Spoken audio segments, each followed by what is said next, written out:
Hello बच्चों, ESPN online classes में आपका स्वागत है। आज का अपना टॉपिक है पादप पोषण में वृहत व सूक्ष्म पोषकों की भूमिका।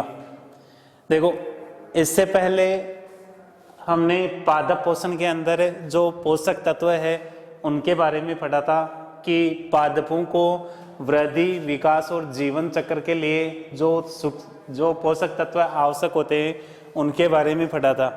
उनके पोषक तत्वों के अवशोषण की कुछ विधियां भी थी, जैसे जल संवर्धन था, पादप भस्म विश्लेषण थी, इसके अलावा बालू संवर्धन प्रयोग था। इसके बाद में यहाँ पे जो अनिवार्य जो पोषक तत्व थे उनके बारे में था कि जो भी तत्व है पृथ्वी के ऊपर उनमें से कौन कौन से तत्व ऐसे हैं जो पादप वृद्धि के लिए आवश्यक है। देखो, जो भी तत्व खोजे गए उनमें से 60 तत्व ऐसे हैं जो पादपों के अंदर पाए गए हैं और उन 60 में से केवल 17 तत्व ऐसे हैं जो पादप वृद्धि के लिए अनिवार्य होते हैं। और जो तत्व पादप वृद्धि के लिए अनिवार्य होते हैं या फिर आवश्यक होते हैं, उन तत्वों को अनिवार्य या फिर आवश्यक तत्वों की श्रेणी के अंदर रखा गया था। आवश्यक या फिर अनिवार्य तत्वों की दो कैटेगरियां बनाई गई थी। एक तो था वहाँ पे लघु मात्रिक और एक थी वहाँ पे दीर्घ मात्रिक, ठीक है, या फिर आप बोल सकते हो वृहत मात्रिक व सूक्ष्म मात्रिक। ऐसे तत्व जो पादप की वृद्धि विकास के लिए अधिक आवश्यक थे उन्हें दीर्घ या वृहत मात्रिक तत्व कहते हैं, और ऐसे तत्व जो पादप वृद्धि के लिए कम मात्रा में आवश्यक होते हैं उन्हें सूक्ष्म पोषक तत्वों के अंदर शामिल किया गया है। अब बात करते हैं यहाँ पे पादप पोषण में वृहत और सूक्ष्म पोषकों की भूमिका। तो देखो, जो 17 आवश्यक तत्व थे उनके बारे में बात करते हैं। उसके अंदर भी नंबर 1 आता है CHO। देखो, 3 तत्व एक साथ आते हैं, कार्बन, हाइड्रोजन व ऑक्सीजन, ठीक है। ये जो तत्व है इन्हें अखनिज तत्व के नाम से जाना जाता है। अखनिज तत्व के नाम से जाना जाता है। यहाँ पर कार्बन और ऑक्सीजन वायु द्वारा ग्रहण की जाती है, जबकि हाइड्रोजन को जल के द्वारा प्राप्त किया जाता है। इनमें से कोई भी तत्व ऐसा नहीं है जो मिट्टी में स्वतंत्र रूप से पाया जाता है और उसको डायरेक्ट मिट्टी में से अवशोषित किया जाता है। देखो, CHO अखनिज तत्व है, कार्बन हाइड्रोजन को वायु के द्वारा कार्बन और ऑक्सीजन को वायु के द्वारा और हाइड्रोजन को जल के द्वारा यहाँ पे प्राप्त किया जाता है। और ये जो तत्व है ये पादप शरीर या फिर पादप के मुख्य तत्वों के अंदर आते हैं या फिर पादप शरीर के निर्माण में महत्वपूर्ण भूमिका निभाते हैं। जैसे पादप के अंदर कार्बोहाइड्रेट हो गया, कार्बोहाइड्रेट का निर्माण भी इसी के द्वारा होता है। इसके अलावा सेलुलोज हो गया, इसके अलावा उसका जो जीव द्रव्य है उन सभी का निर्माण यहाँ पे कार्बन, हाइड्रोजन और ऑक्सीजन के द्वारा होता है। इन तत्वों की पादपों के अंदर लगभग किसी प्रकार की कोई कमी नहीं होती है। फिर आता है यहाँ पे दूसरा आता है यहाँ पे नाइट्रोजन। देखो, 3 तत्व हो गए, कार्बन, हाइड्रोजन और ऑक्सीजन। अब नंबर 4 पे आता है इस पे यहाँ पे नाइट्रोजन। देखो, नाइट्रोजन वायुमंडल के अंदर 78% मात्रा में उपस्थित होती है, 78% मात्रा में उपस्थित होती है। और यहाँ पर नाइट्रोजन को पादपों के द्वारा सीधे उपयोग में नहीं लिया जा सकता, सीधे उपयोग में नहीं लिया जा सकता। इसके जो यौगिक होते हैं, यौगिक जैसे NO2 या फिर NO3 आयन के रूप में जो नाइट्रोजन है इसको काम में लिया जाता है। साथ ही जैसे अमोनिया हो गई या फिर जो यूरिया, इसके रूप में पौधे नाइट्रोजन को ग्रहण करते हैं। NO2 और NO3 नाइट्रेट और नाइट्राइट। देखो, नाइट्रोजन, वायुमंडलीय नाइट्रोजन को पेड़ पौधों के द्वारा सीधे ही ग्रहण नहीं किया जा सकता, इसलिए नाइट्रोजन को उसके यौगिकों के अंदर कन्वर्ट किया जाता है और उसके पश्चात पेड़ पौधों के द्वारा उसको काम में लिया जाता है। जैसे यहाँ पर नाइट्रेट, नाइट्राइट, अमोनिया और यूरिया के रूप में नाइट्रोजन की जो पूर्ति होती है वो पौधों के द्वारा की जाती है। इसके अलावा यहाँ पर पादपों के अंदर सर्वाधिक जो आवश्यक तत्व है वो कौन सा होगा? नाइट्रोजन होता है। पादप वृद्धि और विकास के लिए सर्वाधिक जो आवश्यक तत्व है वो कौन सा होगा? यहाँ पे नाइट्रोजन होता है। मुख्य रूप से जो नाइट्रोजन है ये पादप की विभज्योतकी क्षेत्रों के अंदर पाया जाता है। विभज्योतकी क्षेत्रों के अंदर ये उपस्थित होता है। यहाँ पर विभज्योतकी क्षेत्रों की को क्रियाशील बनाने का कार्य करता है, या फिर जो विभज्योतकी क्षेत्र है उनको एक्टिव करेगा, जिसके कारण पादप में वृद्धि होती है। फिर आता है यहाँ पर कि जो नाइट्रोजन है इसकी कमी से पादपों के अंदर कौन कौन सी स्थितियां उत्पन्न हो जाती है। तो देखो, पहला आता है इसके अंदर हरिमाहीनता उत्पन्न हो जाती है। हरिमाहीनता का मतलब है कि पत्तियां पीली पड़ जाती है या फिर उनके अंदर हरित लवण की कमी हो जाती है। यहाँ पर जो पुरानी लीफ होती है या फिर परिपक्व पत्तियों के अंदर या जल्दी नाइट्रोजन की कमी होगी या फिर हरिमाहीनता उत्पन्न होगी, जबकि जो यंग लीफ होती है उनके अंदर देरी से हरिमाहीनता उत्पन्न होती है। सेकंड आता है यहाँ पर N2 की कमी से जो पौधे होते हैं ये कैसे हो जाते हैं? बौने हो जाते हैं। नाइट्रोजन की कमी से पौधे यहाँ पर बौने रह जाते हैं। इसके अलावा नाइट्रोजन की कमी से पत्तियों के अंदर एंथोसाइनिन वर्णक बन जाता है, जिसके कारण जो पत्तियां होती है ये बैंगनी रंग की हो जाती है। पत्तियों में नाइट्रोजन की कमी से एंथोसाइनिन वर्णक बन जाता है, जिसके कारण पत्तियां बैंगनी रंग की हो जाती है। इसके अलावा नाइट्रोजन की कमी से पादपों के अंदर पुष्पीकरण की क्रिया विलंब से होती है या फिर देरी से प्रारंभ होती है। नाइट्रोजन की कमी से पुष्पीकरण की जो क्रिया होती है ये भी देरी से या फिर विलंब से प्रारंभ होती है। साथ ही यहाँ पर कोशिका विभाजन की क्रिया भी प्रभावित होगी। पादपों के अंदर कोशिका विभाजन की क्रिया प्रभावित होगी, जिसके कारण पौधे बौने रह जाते हैं। जिसके कारण पौधे यहाँ पर किस प्रकार के रह जाते हैं? बौने। ये था यहाँ पे नाइट्रोजन। देखो, नाइट्रोजन वायुमंडल में 78% मात्रा में पाया जाता है। पेड़ पौधे इसको सीधे ही उपयोग में नहीं ले सकते। इसके जो यौगिक है जैसे नाइट्रेट, नाइट्राइट, अमोनिया और यूरिया यौगिकों के रूप में पौधों को नाइट्रोजन उपलब्ध करवाई जाती है। विभज्योतकी क्षेत्रों की क्रियाशीलता बढ़ाने के लिए नाइट्रोजन आवश्यक होता है। इसकी कमी से हरिमाहीनता उत्पन्न हो जाती है। पुरानी पत्तियों में पहले हरिमाहीनता उत्पन्न होगी, जबकि नई पत्तियों के अंदर बाद में हरिमाहीनता उत्पन्न होती है। नाइट्रोजन की कमी से पौधे बौने रह जाते हैं। इसके अलावा एंथोसाइनिन वर्णक के कारण पत्तियां बैंगनी हो जाती है और पुष्पीकरण की क्रिया विलंब से होगी और कोशिका विभाजन की क्रिया नहीं होगी।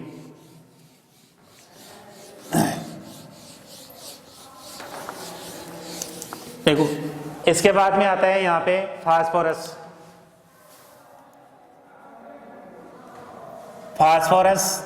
देखो, फास्फोरस मृदा में कार्बनिक और अकार्बनिक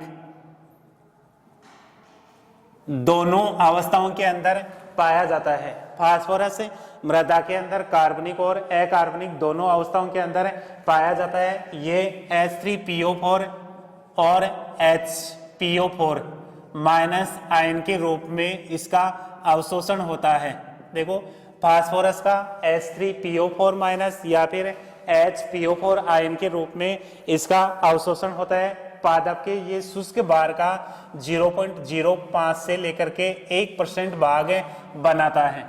फास्फोरस पादप का जो शुष्क भार है उसका कितना परसेंट भाग बनाता है? 0.05 से लेकर के 1% भाग बनाने का कार्य करता है। इसके अलावा कहाँ पर पाया जाता है? जैसे न्यूक्लिक एसिड हो गया, ठीक है।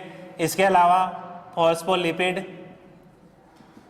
इसके अलावा जो एटीपी होती है उसके अंदर यहाँ पर जो फास्फोरस होगा वो उपस्थित होता है। साथ ही जो को एंजाइम होते हैं उनके अंदर भी फास्फोरस उपस्थित होता है।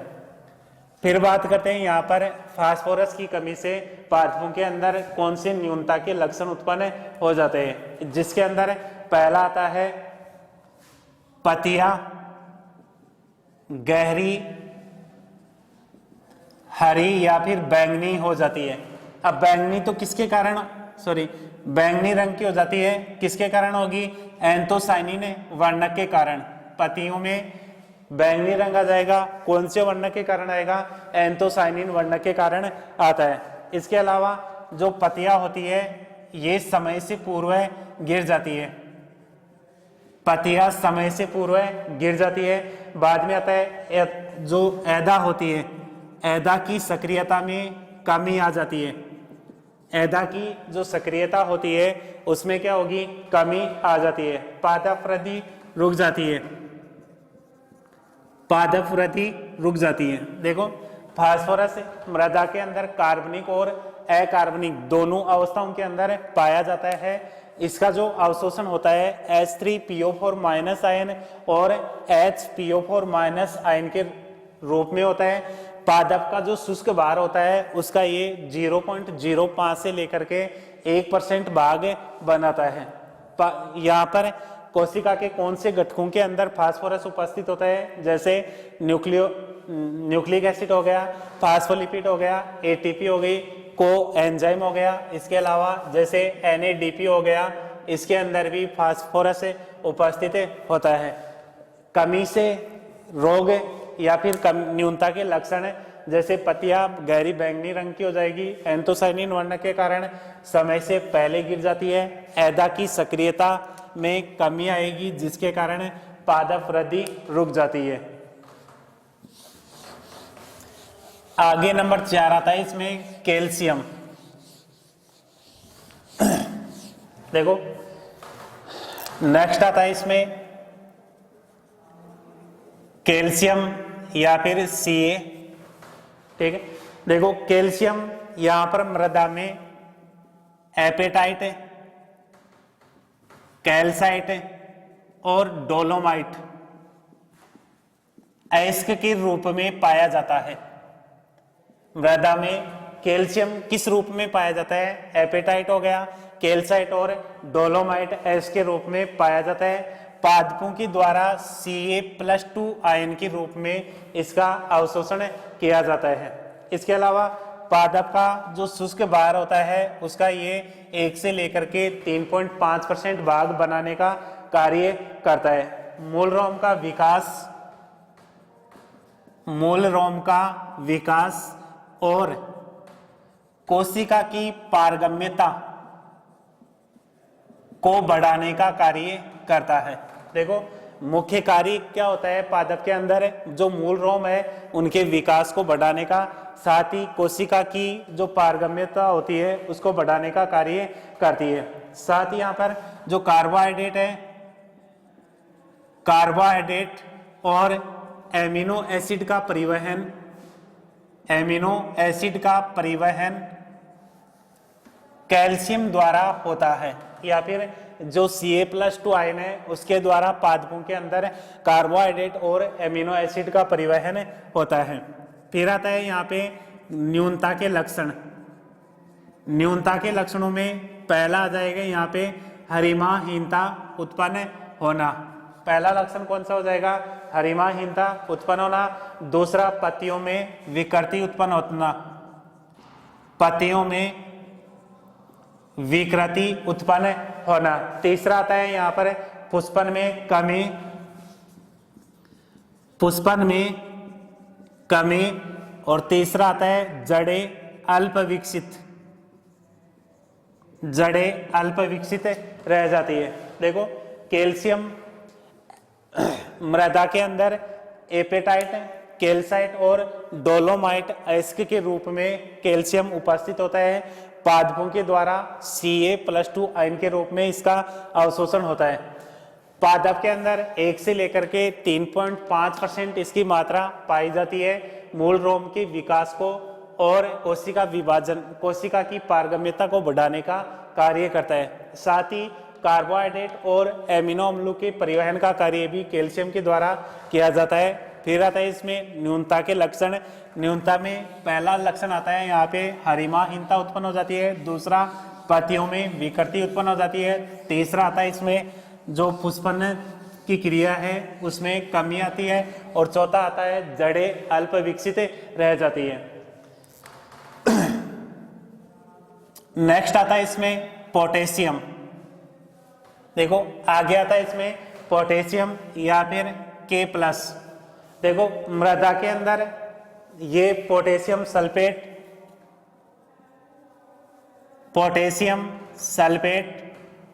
या फिर पोटेशियम नाइट्रेट के रूप में यहाँ पर इसका क्या किया जाता है, अवशोषण किया जाता है। देखो पोटेशियम सल्फेट और पोटेशियम नाइट्रेट के रूप में इसका अवशोषण किया जाता है। 0.3 से लेकर के 0.6% भाग बनाता है। पादप का जो शुष्क भार है उसका ये 0.3 से लेकर के 0.6% भाग बनाने का कार्य करता है। देखो किस रूप में उपस्थित है, सल्फेट और नाइट्रेट के रूप में उपस्थित है और इन्हीं रूपों के अंदर यहाँ पे इसका अवशोषण किया जाता है। टोटल अमाउंट शुष्क भार की है वो कितनी है इसकी, 0.3 से लेकर के 0.6 यहाँ पर शुष्क भार का बनाने का कार्य करता है। फिर आता है यहाँ पे एक तो प्रासरण विभव की क्रिया को नियंत्रित करने का कार्य करता है। पादपों के अंदर प्रासरण विभव की क्रिया को नियंत्रित करने का कार्य करता है। इसके अलावा प्रकाश संश्लेषण के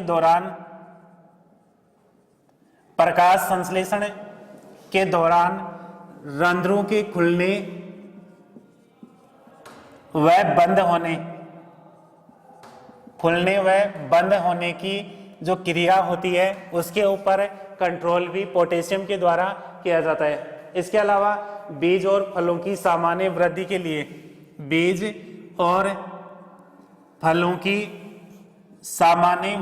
लिए पोटेशियम आयन आवश्यक होता है। देखो पादप के अंदर इसकी आवश्यकता क्यों होती है, एक तो प्रासरण विभव की क्रिया को नियंत्रित करने के लिए, इसके अलावा प्रकाश संश्लेषण के दौरान रंध्रों के खुलने और बंद होने की क्रिया का कंट्रोल भी पोटेशियम के द्वारा किया जाता है। इसके अतिरिक्त यहाँ पर बीज और फलों के जो सामान्य वृद्धि होती है उसके लिए भी पोटेशियम आयन की आवश्यकता होती है। न्यूनता के लक्षण।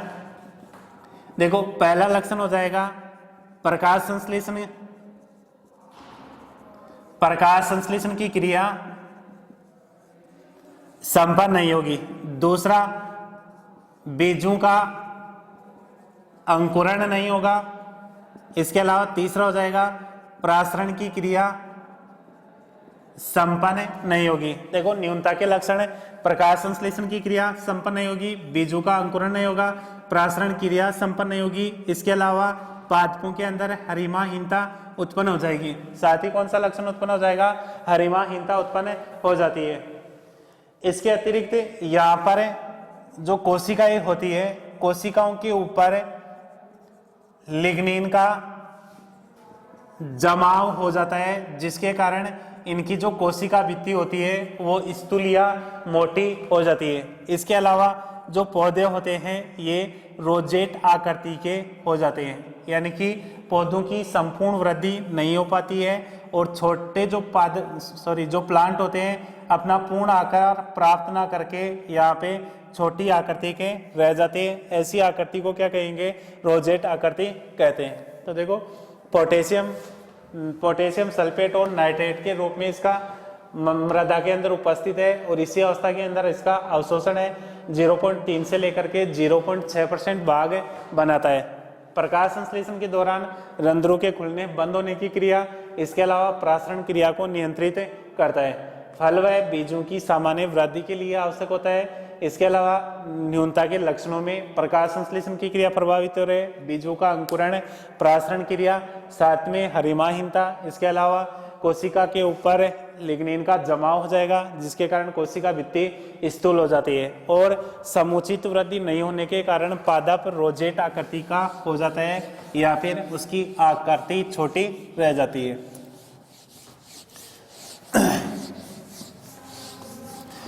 आगे देखो मैग्नीशियम।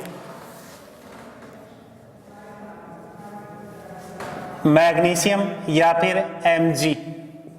देखो मैग्नीशियम यहाँ पर मृदा में MgCO3 और डोलोमाइट, MgCO3 और डोलोमाइट अयस्क के रूप में पाया जाता है। देखो कैल्शियम भी था और मैग्नीशियम दोनों डोलोमाइट अयस्क के रूप में उपस्थित है, साथ में MgCO3 के रूप में पाए जाते हैं।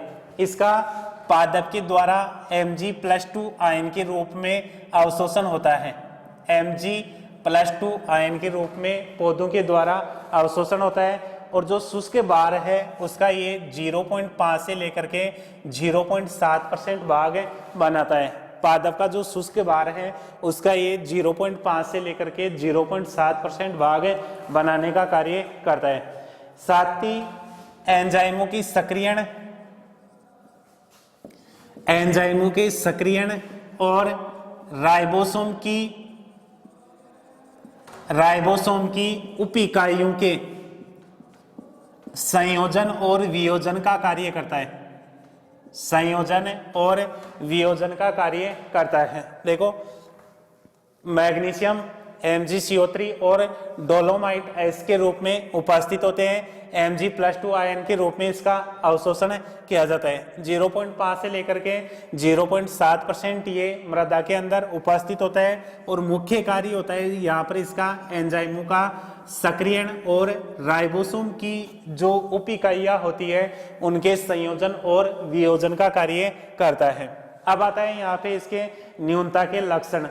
न्यूनता के लक्षणों में पहला आता है पत्तियों में अंतराशीरीय हरिमाहीनता उत्पन्न करता है। अंतराशीरीय हरिमाहीनता उत्पन्न करेगा। दूसरा आता है तना कठोर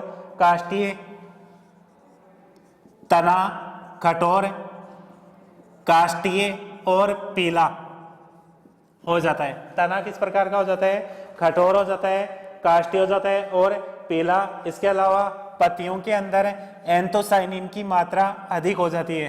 पत्तियों के अंदर एंथोसाइनिन वर्णक की मात्रा अधिक हो जाएगी, और एंथोसाइनिन वर्णक की मात्रा बढ़ रही है, इसका मतलब यहाँ पे पत्तियां पीली पड़ जाती है, सर बैंगनी रंग की हो जाती है। देखो मैग्नीशियम MgCO3 डोलोमाइट अयस्क के रूप में उपस्थित है। Mg+2 आयन के रूप में अवशोषण होगा। 0.5 से लेकर के 0.7% शुष्क भार का बनाता है। एंजाइमों के सक्रियण में और राइबोसोम की इकाइयों के संयोजन व वियोजन का कार्य करता है। न्यूनता का लक्षण हो गया अंतराशीरीय हरिमाहीनता, तना काष्ठीय कठोर और पीला हो जाता है, और पत्तियों के अंदर एंथोसाइनिन वर्णक की मात्रा बढ़ जाती है, जिसके कारण पत्तियां पीली हो जाती है। फिर आता है यहाँ पे सल्फर। देखो आगे आता है इसमें सल्फर सल्फेट आयन के रूप में SO4- आयन के रूप में पौधों द्वारा इसका अवशोषण किया जाता है। इसके अलावा इसकी पादप के शुष्क भार का ये 0.05 से लेकर के 0.07% भाग बनाने का कार्य करता है। लक्षण है इसमें हरिमाहीनता, पादप के अंदर हरिमाहीनता उत्पन्न हो जाएगी। इसके अलावा प्रोटीन का निर्माण नहीं होगा, जिसके कारण पादप वृद्धि रुक जाती है। देखो प्रोटीन का निर्माण नहीं होने के कारण पादप की वृद्धि रुक जाती है और पौधे यहाँ पर बौने रह जाते हैं। इसके अलावा कोशिका विभाजन की क्रिया नहीं होगी। देखो सल्फर SO4- या फिर सल्फेट आयन के रूप में इसका अवशोषण होता है। पादप के अंदर ये 0.05 से लेकर के 0.07% भाग बनाता है। लक्षण है यहाँ पर हरिमाहीनता उत्पन्न होना, इसके अलावा प्रोटीन का निर्माण नहीं होगा जिसके कारण पादप वृद्धि रुक जाएगी। पादप वृद्धि रुकेगी तो यहाँ पे पौधे बौने रह जाते हैं। इसके अलावा आगे आता है इसमें कोशिका विभाजन की क्रिया नहीं होगी। फिर आता है यहाँ पे आयरन, आयरन या फिर लोहा या फिर Fe। देखो आयरन, इसका अवशोषण Fe+3 और Fe+2 आयन के रूप में किया जाता है। देखो जो आयरन है या लोहा, इसका पौधों के द्वारा किस रूप में अवशोषण होता है? Fe+2 या फिर Fe+3 आयन के रूप में इसका अवशोषण होता है। अब कहां पर पाया जाता है? जैसे फेरिडोक्सिन, फ्लेवोप्रोटीन, फ्लेवोप्रोटीन, इसके अलावा साइटोक्रोम और परऑक्सीडेज आदि का ये मुख्य घटक होता है। पादपों के अंदर फेरिडोक्सिन, फ्लेवोप्रोटीन, साइटोक्रोम और परऑक्सीडेज आदि का ये मुख्य घटक होता है। ये प्रकाश संश्लेषण की क्रिया में सहायक होता है। प्रकाश संश्लेषण की जो क्रिया होती है उसके लिए सहायक होता है। साथ ही यहाँ पर ये हरित लवक या फिर क्लोरोफिल का निर्माण भी करता है, या फिर क्लोरोफिल के संश्लेषण में ये मदद करता है। देखो मुख्य फंक्शन हो गया इसका, प्रकाश संश्लेषण की जो क्रिया होती है उस दौरान इलेक्ट्रॉनों का स्थानांतरण एक जो वर्णक होता है उससे दूसरे वर्णक के अंदर होता है। तो उस दौरान जैसे वर्णक हो गए, यहाँ पे फेरिडोक्सिन हो गया, फ्लेवोप्रोटीन हो गया, साइटोक्रोम हो गया, परऑक्सीडेज एंजाइम है ये, इनके अंदर यहाँ पे इलेक्ट्रॉनों के स्थानांतरण के लिए आयरन की आवश्यकता होती है। दूसरा है क्लोरोफिल के जो संश्लेषण की क्रिया है ये भी किसके द्वारा होती है? यहाँ पर आयरन के द्वारा होती है। देखो फिर आता है यहाँ पर आयरन के न्यूनता के लक्षण। इसमें पहला हरिमाहीनता, दूसरा आता है इसके अंदर पौधों की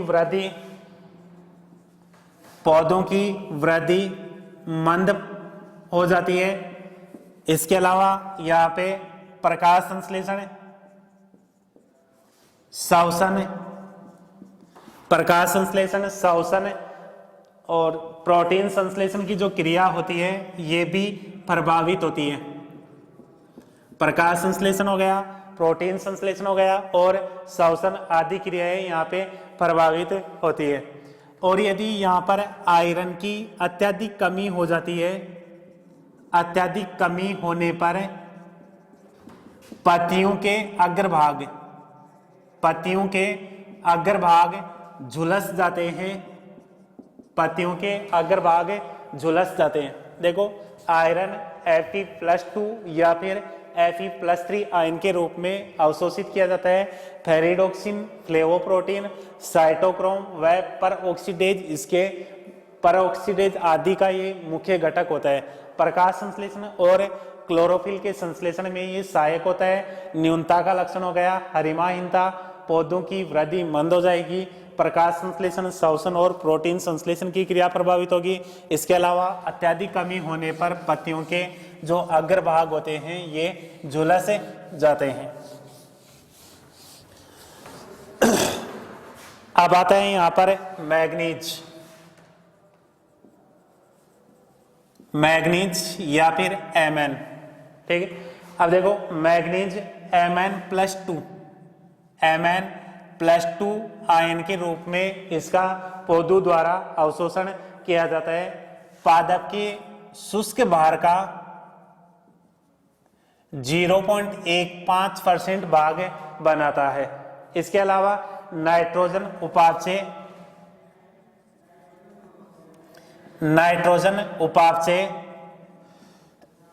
श्वसन आदि के लिए जो आवश्यक एंजाइम होते हैं उनमें मुख्य घटक कौन सा होगा? मैग्नीज होता है। इसके अलावा प्रकाश संश्लेषण की क्रिया के दौरान, प्रकाश संश्लेषण की क्रिया के दौरान जल का प्रकाशिक अपघटन, प्रकाशिक अपघटन जो मैग्नीज होता है उसकी उपस्थिति में संपन्न होता है।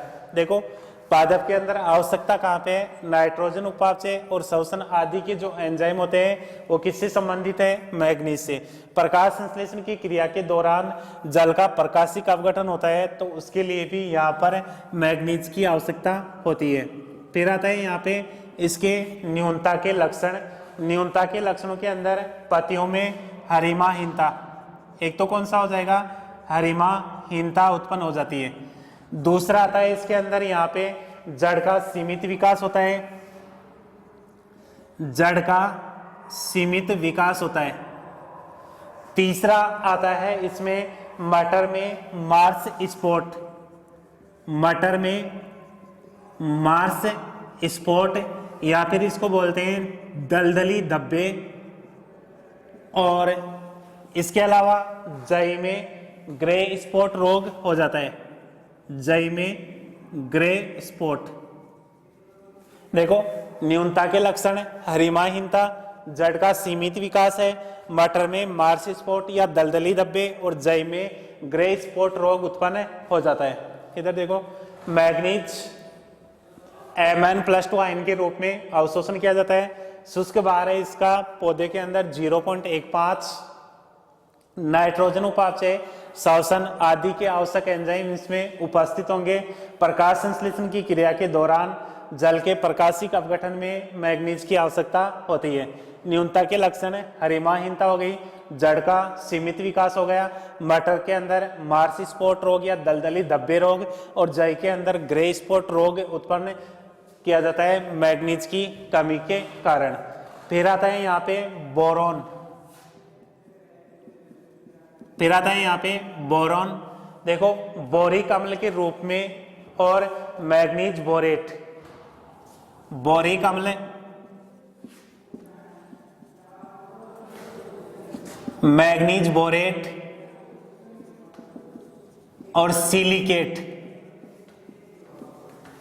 देखो बोरॉन बोरिक अम्ल, मैग्नीज बोरेट और सिलिकेट के रूप में मृदा के अंदर पाया जाता है। ये पैक्टीन के निर्माण में भाग लेता है।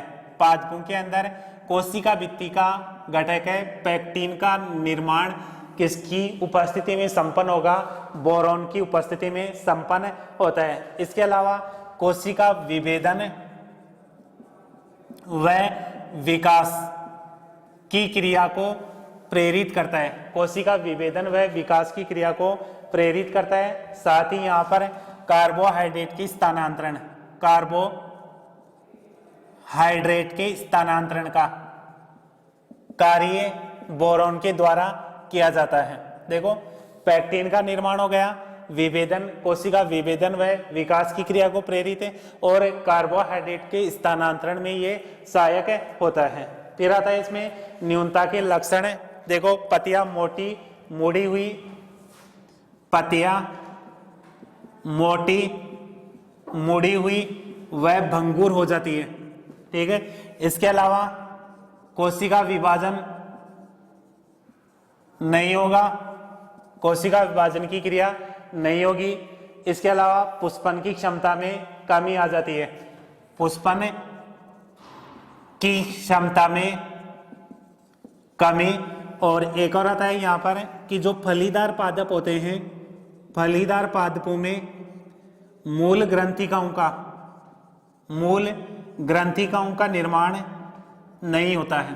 देखो बोरॉन क्या करता है, पहले तो बोरिक अम्ल मैग्नीज बोरेट व सिलिकेट के रूप में मृदा में उपस्थित होता है, पैक्टीन के निर्माण में, कोशिका विभेदन व विकास में और कार्बोहाइड्रेट स्थानांतरण का कार्य करता है। न्यूनता के लक्षण है यहाँ पे पत्तियां मोटी मुड़ी हुई वह भंगुर हो जाती है। इसके अलावा कोशिका विभाजन नहीं होगा, पुष्पन की क्षमता में कमी आ जाती है और फलीदार जो पौधे होते हैं उनके अंदर यहाँ पर ग्रंथिकाओं का निर्माण नहीं होता है, जिसके कारण नाइट्रोजन स्थिरीकरण की क्रिया नहीं हो पाती है। फिर आता है यहाँ पे जिंक या फिर Zn। देखो आगे जो तत्व है वो कौन सा है, जिंक। देखो पादपों के द्वारा Zn+2 आयन के रूप में इसका अवशोषण किया जाता है। ये क्या करता है, जो कार्बोक्सिलेज एंजाइम है, कार्बोक्सिलेज एंजाइम उनका मुख्य घटक है, कार्बोक्सिलेज एंजाइम का मुख्य घटक है। और ये यहाँ पर फास्फोरस के अवशोषण, फास्फोरस के अवशोषण को नियंत्रित करने का कार्य करता है। पादपों के अंदर फास्फोरस अवशोषण की क्रिया को नियंत्रित करने का कार्य करता है। इसके अलावा पादप हार्मोन संश्लेषण में महत्वपूर्ण भूमिका निभाता है, महत्वपूर्ण भूमिका निभाता है। फिर आता है यहाँ पे न्यूनता के लक्षण कि इसकी कमी से पादपों के अंदर कौन से लक्षण उत्पन्न हो जाते हैं। देखो प्रोटीन संश्लेषण की क्रिया नहीं होगी, इसके कारण प्रोटीन संश्लेषण की कमी हो जाएगी। दूसरा आता है इसमें यहां पर मक्के में श्वेत कलिका रोग, श्वेत कलिका रोग, ये तो किसके अंदर होगा, मक्का के अंदर। इसके अलावा धान के अंदर खेरा रोग उत्पन्न हो जाता है। खेरा रोग किसके अंदर होता है, धान के अंदर खेरा रोग उत्पन्न हो जाता है। इसके अलावा फास्फोरस और कार्बोहाइड्रेट का उपाप से नहीं होगा, फास्फोरस और कार्बोहाइड्रेट का यहाँ पे उपाप से नहीं होता है। देखो जिंक Zn+2 आयन के रूप में इसका अवशोषण किया जाता है, कार्बोक्सिलेज एंजाइम का मुख्य घटक होता है, फास्फोरस के अवशोषण की क्रिया को नियंत्रित करता है, पादप हार्मोन संश्लेषण में महत्वपूर्ण भूमिका निभाता है। न्यूनता के लक्षण हो गए, प्रोटीन संश्लेषण में कमी आएगी, मक्का के अंदर श्वेत कलिका रोग हो जाएगा, धान के अंदर खेरा रोग, और फास्फोरस और कार्बोहाइड्रेट उपापचय की क्रिया भी यहाँ पे प्रभावित होती है। फिर आता है यहाँ पे कॉपर। कॉपर देखो Cu+2 आयन के रूप में इसका अवशोषण किया जाता है।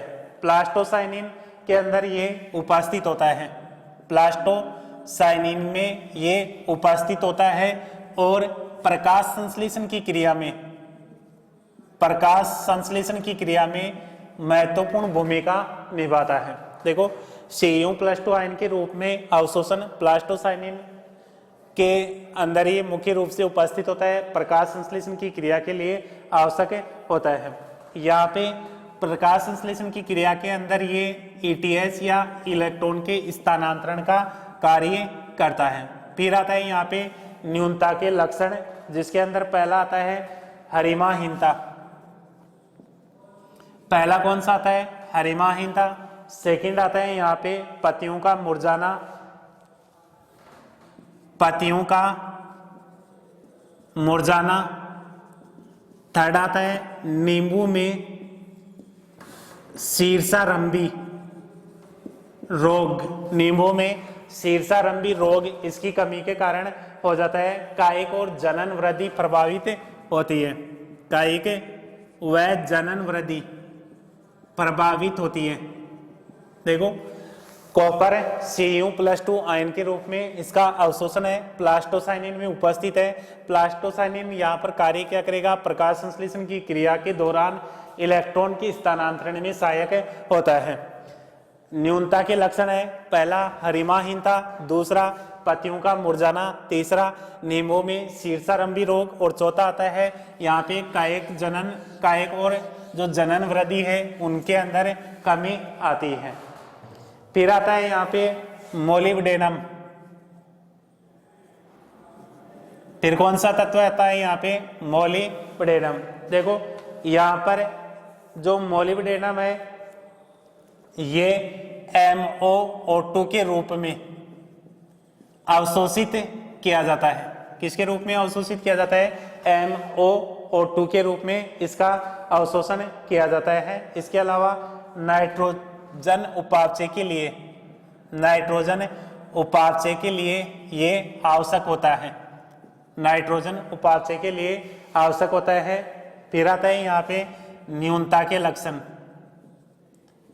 न्यूनता के लक्षण देखो, हरिमाहीनता सामान्य है। इसके अलावा प्रोटीन संश्लेषण की क्रिया रुक जाएगी, प्रोटीन संश्लेषण रुक जाता है और पत्ता गोभी में वीवटेल रोग उत्पन्न हो जाता है, पत्ता गोभी के अंदर वीवटेल रोग उत्पन्न हो जाता है। ठीक है, फिर आता है यहाँ पे क्लोरीन Cl माइनस आयन के रूप में अवशोषण होगा। कार्बोहाइड्रेट उपापचय और विद्युत आवेशों की संतुलन, कार्बोहाइड्रेट उपापचय और विद्युत आवेशों के संतुलन का कार्य करता है, विद्युत आवेशों के संतुलन का कार्य करता है। कमी यहाँ पर एक तो फलों का निर्माण नहीं होगा और दूसरा प्रकाश संश्लेषण की क्रिया, फलों का निर्माण नहीं होगा और प्रकाश संश्लेषण की क्रिया प्रभावित होगी, प्रकाश संश्लेषण की क्रिया प्रभावित होती है। लास्ट तत्व आता है इसमें निकिल, निकिल या फिर Ni। देखो निकिल यहाँ पर बीजों के अंकुरण हेतु, बीजों के अंकुरण हेतु आवश्यक होता है। निकिल किसके लिए आवश्यक होगा? बीजों के अंकुरण हेतु आवश्यक होता है। इसकी कमी से पत्तियों में यूरिया का जमाव, पत्तियों के अंदर यूरिया का जमाव हो जाता है। इसके अलावा उत्तकसय की स्थिति उत्पन्न हो जाती है, उत्तकसय की स्थिति उत्पन्न हो जाती है। तो देखो आगे तत्व था मोलिब्डेनम MoO2 के रूप में अवशोषण होता है। नाइट्रोजन उपापचय के जो आवश्यक घटक है उसके लिए है। न्यूनता के लक्षण हो गया, प्रोटीन संश्लेषण की क्रिया प्रभावित होगी और पत्ता गोभी के अंदर वीवटेल रोग उत्पन्न हो जाता है। इसके अलावा फिर आता है इसमें क्लोरीन, कार्बोहाइड्रेट उपापचय और विद्युत आवेशों के संतुलन के लिए आवश्यकता। इसके अलावा फलों के इसकी कमी से यहाँ पर फलों का निर्माण नहीं होगा और प्रकाश संश्लेषण की क्रिया प्रभावित होगी। फिर लास्ट है इसमें निकिल या Ni, इसके अंदर हो जाएगा बीजों के अंकुरण हेतु ये आवश्यक होता है और इसकी कमी से पत्तियों के अंदर यूरिया का जमाव हो जाएगा और उत्तकसय की स्थिति उत्पन्न हो जाती है।